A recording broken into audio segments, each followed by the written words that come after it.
लेते हैं question number 22, कह रहा है which among the following changes are exothermic और एंडोथर्मिक इन नेचर। सुनो बच्चों, एंडोथर्मिक रिएक्शन वो होती हैं जो क्या करती हैं, हीट एब्जॉर्ब करती हैं। अच्छा देखिए, एंडोथर्मिक रिएक्शंस वो होती हैं जिसमें फ्लास्क ठंडा हो जाता है। मैं सही कह रहा हूँ कि नहीं? हाँ, फ्लास्क क्या हो जाएगा, फ्लास्क में कोई सॉल्यूशन रखा है, इसमें अगर कोई रिएक्शन हो रही है और फ्लास्क अगर ठंडा हो गया। क्यों ठंडा हो गया फ्लास्क की जो वॉल है, दीवारें हैं, उससे जो अंदर सॉल्यूशन है उसने हीट क्या कर ली, एब्जॉर्ब कर ली होगी, तो एंडोथर्मिक ही तो होगा ना। और अगर फ्लास्क आपने छुआ और फ्लास्क आपको गर्म लगागा तो एक्सोथर्मिक, यानी कि अंदर जो सॉल्यूशन रखा है वो हीट क्या कर रहा है, रिलीज कर रहा है। सही है। अब सुनो मेरी बात, देखिए कुछ रिएक्शंस तो आपको पहचान में आ जाएंगी कि एंडोथर्मिक है या एक्सोथर्मिक है, ठीक है। लेकिन केमिस्ट्री में बहुत सारी चीज़ें ऐसी होती जो आपको लर्न करनी पड़ती है। क्यों? क्योंकि लैब में पहले प्रैक्टिकल किया जाता है और फिर उसको बुक में प्रिंट किया जाता है, ठीक है। तो आपको जो चीज़ें याद करने को मैं बोलूँगा वो आपको याद भी करना है। As it is question exam में आएगा, एनसीईआरटी एग्जाम्पलर में ये प्रैक्टिकल करके दिया हुआ है, तो आपको लर्न करना पड़ेगा। आइए सबसे पहले हम लेते हैं पार्ट ए, कह रहा है डीकम्पोजिशन ऑफ फेरस सल्फेट। सुनो बच्चों, ये तो आपको समझ में आ रहा होगा, डीकम्पोजिशन ऑफ फेरस सल्फेट जो होगा ये कैसी रिएक्शन होगी बताइए।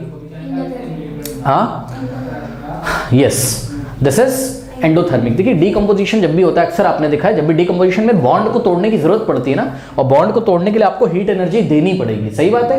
हीट एनर्जी सिस्टम जो होगा, हीट एनर्जी क्या करेगा, एब्जॉर्ब करेगा, है ना। जो भी सिस्टम होगा, सिस्टम क्या है यहाँ पर, फेरस सल्फेट का है और वो डीकम्पोज होगा, ठीक है ना। डीकम्पोज होगा तो बॉन्ड इसके ब्रेक होंगे, तो इसके लिए आपको हीट देनी पड़ेगी। ये हीट लेके तभी बॉन्ड ब्रेक होगा, बॉन्ड अपने मन से ब्रेक नहीं होता है, ठीक है।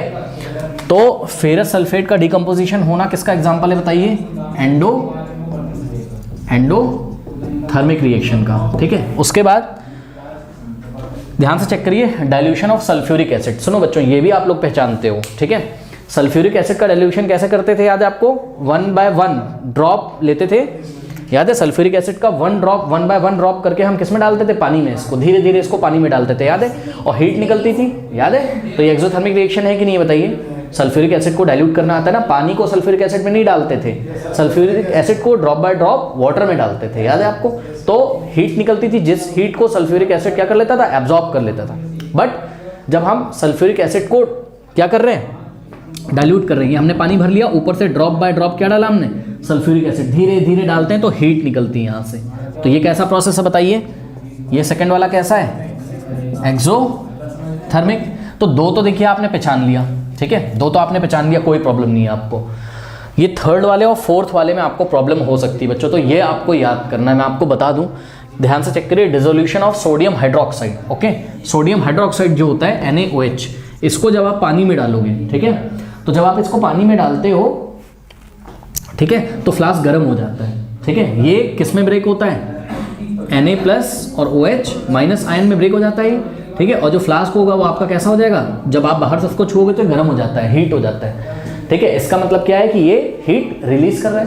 तो थर्ड वाला जो है वो सोडियम हाइड्रोक्साइड का जो डिसोल्यूशन है वाटर में, वो कैसा है, एक्सोथर्मिक इन नेचर है, एक्सोथर्मिक प्रोसेस है, ठीक है। ये आपको ध्यान रखना है। बल्कि ध्यान से आप देखें, डिसोल्यूशन तो आपने सोडियम हाइड्रोक्साइड का भी किया, और फोर्थ पार्ट में डिसोल्यूशन आपने अमोनियम क्लोराइड का भी किया। What is the formula of ammonium chloride, NH4Cl। ये अमोनियम क्लोराइड को आपने वाटर में डाला तो ये भी दो आयन देगा आपको, कौन कौन से, NH4+Cl-, ठीक है ना। बट स्टूडेंट्स मैं आपको बता दूं, समझो जरा, dissolution of sodium hydroxide spontaneous process है। स्पॉन्टेनियस प्रोसेस का मतलब क्या है, स्पॉन्टेनियस प्रोसेस का मतलब अपने आप हो जाएगा, इसको हीट वीट की जरूरत नहीं होगी, बल्कि ये हीट बाहर निकालेगा। फ्लास्क छूने से आपको कैसा लगेगा, गर्म। लेकिन ये जो अमोनियम क्लोराइड है, ठीक है, अमोनियम क्लोराइड का बॉन्ड आराम से नहीं टूटता, ये आराम से अमोनियम आयन और आराम से क्लोराइड आयन नहीं देता है, इसको बाहर से हीट चाहिए होती है। और जब अमोनियम क्लोराइड तो बड़ा फेमस है, आपने सुना भी होगा, मैंने क्लास में बताया, ठीक है। अमोनियम क्लोराइड को पानी में डालिए, ठीक है, उसको डिसॉल्व करोगे, फ्लास्क छूने से कैसा हो जाता है, ठंडा हो जाता है उसमें, या फिर आप साइंटिफिक थर्मामीटर रखो, उसका टेम्परेचर लो तो टेम्परेचर डाउन हो जाता है। बहुत फेमस है, याद रखिए। अमोनियम क्लोराइड हीट इवॉल्व नहीं करता है, निकालता नहीं, हीट एब्जॉर्ब करता है, ठीक है। तो अमोनियम क्लोराइड का जो डिसोल्यूशन होगा, ठीक है, उस टाइम फ्लास्क छूने से कैसा लगता है आपको, ठंडा लगता है, यानी कि ये रिएक्शन कैसी है, एंडोथर्मिक है। तो लास्ट वाला बच्चों जो है वो क्या है, एंडोथर्मिक